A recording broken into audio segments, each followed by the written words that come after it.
All right, got a great clip for you today on Asscher Cuts. We are going to be looking at Asscher Cuts from ranging from the 114, 115, 116 range, right in the mid-teens, up into the 120s. They're all E and F colors, and they are all VS clarities. We're simply, just for sake of simplicity, we're going to refer to them as diamonds 1 through 5. Okay, and diamond number 1, I just previewed these diamonds before I started shooting, and this diamond is, I think it's going to be my favorite. It's beautiful, tall crown, small table, great pavilion and crown angle combinations. Look at the brightness of this Asscher. It's really, the majority of the facets are lighting up bright and beautiful. I'm really liking this one. This diamond, by the way, let me grab the papers here, an FVV2, alright? So it's a nice clean white Asscher cut. The second diamond is one of a series of VS2s that I happen to get in. So this is in the, this is right around a carat 20 in FVS2, the first one. And of the FVS2s, watch, here's another one. Right around that 120 zone. So we're just going to diamond 1, the FVV2, diamond number 2, and diamond number 3 are both FVS2s. Now, let me just tell you this about these diamonds. You know, I want to do a little pickup on the tweezers too as I'm showing them to you, because this one here really, as I'm rocking and tilting, all right, you know, you're going to get some head body shadow as you rock and move the stone and whatnot. But, you know, when you're looking into the face of this guy, the majority of the facets are lighting up and nice step patterning, okay? Just as you saw in the tray as well, as we were looking at it, okay? This next Asscher, also nice step patterning, good illumination in the facets as well. Maybe I think I might have a slight preference towards the first one here between these two in particular. But this one, between these two, this one and this one, straighten those out there a little bit. I'm liking the second one better. Okay, the step patterning, the illumination in it. This is definitely a more appealing Asscher than this one. I like the step patterning in this one. I'm just not crazy about the overall illumination in this one as I am in this one. Alright. Now, these ones you're getting a little bit over a carat 20. And this first one here is an EVS1.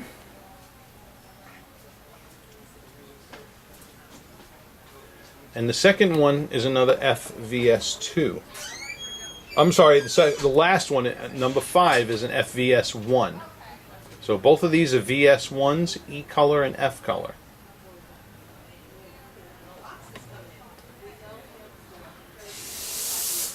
So I think my two favorites so far, alright, and we're going to look at these in spotlighting as well as natural daylighting as well. But so far, this one here has my vote, because of the illumination and the step patterning and the corners. All right, maybe they aren't as wide as you particularly had in mind, the person I'm shooting for, but listen, we're not custom cutting Asschers at this point in time, but when it comes to hunting them down, that one's got it. Let's just see how this one looks when I grab it with the tweezers and hold it into the face of the camera. Yeah, nice patterning on this one, nice illumination. That's that second Asscher. So Asscher number 2, which was the FVS2. Here's Asscher number 3. Okay, see how it's looking glassy. This one's looking glassier under the table. Alright, you're getting some illumination as I rock it at an angle, but when it's in that face-up view like that, That's where I want to see the most attractive appearance. So we're getting some illuminations down the crown facets, but under the table it's staying pretty dead. Alright, so that's what would make me eliminate that one. Asscher number 4. Also kind of a glassy looking stone. This one looks like it definitely has too much leakage in it. And just not enough facets lighting up. You know, even as I rock until I'm getting some illumination there, but this is a dead one. Number 4. That's that EVS one also, so that was the highest color clarity combination of the litter. And then lastly here is this one. Nice step patterning. Okay. I would prefer better illumination. So based on what I'm seeing so far, I'm really liking Asscher's number 1 and 2. I think that's what it's going to boil down to. You know, and it just goes to show you guys out there who are looking at diamonds, and particularly fancy shapes like Asscher's, with specific table and depth combinations too. The highest color clarity combinations is no guarantee of the brightest diamonds. Let's look at all of these now in the spotlighting environment and see how they do for fire and sparkle. Alright, now this is the dimmer spotlighting. And once again, those first two, look at these guys light up. All right, so bang go. Look at that first one light up beautiful, and the second one as well. So once again, beautiful illumination on the first two. Now, I'm going to tell you this, and you're seeing it in the video, and this may make me disqualify Asscher number 2. But look at on Asscher number 2 as the light shining on it. See, it has some kind of a haze. It almost looks like some kind of a film on the top of the stone. Do you see that? Alright, and I know I'm capturing it in the video because I'm looking right at it on the screen. Even though those facets are lighting up, and it is a beautiful fiery Asscher, that concerns me. Alright, so I'm going to be looking at that second Asscher in under the microscope up closely. You know, this is the first view of these diamonds, and I'm looking at them in the video. First one, absolutely no problems at all. Beautiful transparency. But the second one, even though we weren't able to see it in the diffuse lighting, see, our inspection and spotlighting, which is so important, just has me concerned about that second one. So I may wind up eliminating that one in the final analysis based on what I'm seeing right now. The third one, I already told you I wasn't crazy about it. And look at that sucker's dead. Alright, and so numbers 3, 4, and 5 of these Asscher selections, you know, I don't know. They're not singing to me. No way. Not like 1 and 2 are. 1 and 2 still stand as the ones with the best optics and best fire and brilliance and everything else. But yeah, a little bit concern has been raised about Asscher number 2 in my mind. Let's go into the stronger spotlighting now. Alrighty. And then this is a stronger spotlighting. And there goes again that first and second Asscher. Both again lighting up beautiful. You know, I gotta tell you, I really like that second Asscher. I love the illumination on it. I bet you it's got a really nice looking A-set image. We'll see. We will see how that translates, of course. But my vote is still going to go with my gut instinct on number 1. Hopefully on number 2, that film haze thing that we saw in the video, and even we're seeing a little bit now, is something that maybe can be polished off or something. We'll see. Okay, now remember, we're under the stronger spotlighting, which does hold value in this, in my eyes, of course, of what we're going to see. But again, in the face-up view, you know, here it is with some strong spotlights, and these guys, I'm getting, you know, getting some illumination on them, maybe a little bit more on the third one, but still absolutely nothing like the first two. So quite honestly, I've seen enough in this video to know what my choices are. All right.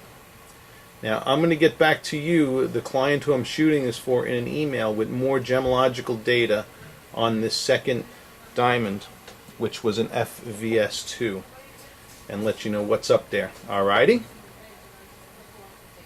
And that's going to conclude this video for now. because I want to inspect more, and I'm going to show you more optical analysis and the microscopic images on these diamonds as well. All right, speak to you in email there, champ. Okay, false alarm. These are the first two Asschers again.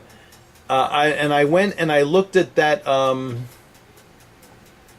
Asscher under the microscope, and sure enough, there was some kind of I don't know what the heck it was, but it had to. I steam cleaned these diamonds. I kid you not. I steam cleaned them about 3 times when I was right before I shot the video.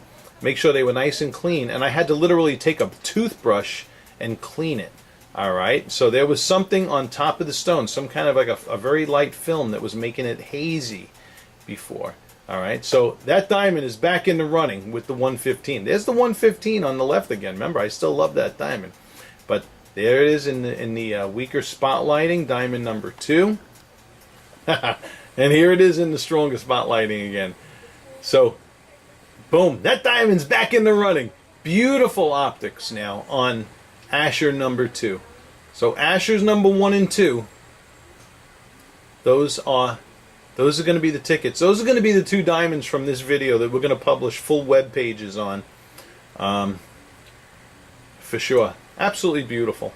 Absolutely beautiful. Okay, we're going to go by the window with these 2 also. Maybe I'll use one of the others just for a comparison's sake. But these 2 here are absolutely, these were worth the call-in. Alrighty. Alright. And here we are by the window with these 2 diamonds. Now, as I'm looking at these 2 and just, moving them around in front of the camera, okay, I got to tell you, in natural daylighting, I don't think I even have to tell you, because I think you can see which one I like better. Yes, and if you said the diamond on the left, you would be right. And that, again, is that that's that FVV2, the first diamond. So these are diamonds number 1 and 2 from the video. All right, both of these are good Asschers, above average in the world of Asscher Cuts. But number 1 really takes the cake. See, there's number 2 illuminating, nice. Oh, gee whiz. So, but ultimately, number 1 really gets it for me. All right.